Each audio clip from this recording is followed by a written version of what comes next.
I would definitely agree. Is there a prevailing theory on, say, these things are extraterrestrial? What is there a theory on a likely point of origin, or is it just unknown? Yeah, some are saying they're extraterrestrial. Some have said that they're actually interdimensional.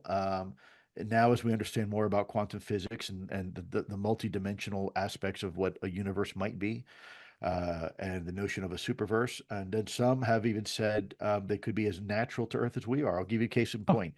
I went to school to be a scientist. I went to the University of Miami, studied microbiology, immunology, and parasitology, the study of parasites. And I remember a teacher telling me it was if you look at modern man, Homo sapiens sapien, we've been around, most anthropologists will agree, between the last 200 to the last 400,000 years. And it's only been on a 20, if you look at a 24-hour clock, the last maybe 5 minutes of our existence towards Yep. midnight, it was the Greeks that discovered the two real forms of life, and you were either a plant or an animal. And you had those two kingdoms, and humans fell in that. And it wasn't until the Renaissance, 300 years ago, maybe the last, I don't know, minute and a half of our existence, that a new form of life was discovered that was neither plant nor animal, and it was a world of fungus.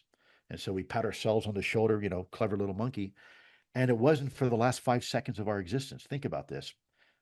It wasn't the last 120 years when we had the technology to curve glass and look at it through a little tube and famously shout the words, little beasties, did we discover the true dominant life form on this planet. And in fact, if you add up all the biomass of every plant and the biomass of every animal and the biomass of every fungus and add it all together, it still does not add up to the biomass of this hidden life form that's been on the planet all along. And we just discovered, and it's the life form of microorganisms that's inside every single human being, that's on the outside of the skin of the ISS space station, that's living miles beneath the ice in Antarctica.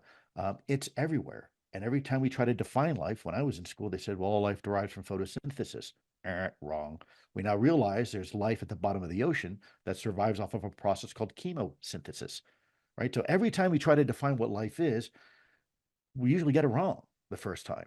And so maybe we have to kind of expand and open up our views of what it means to actually be alive, perhaps.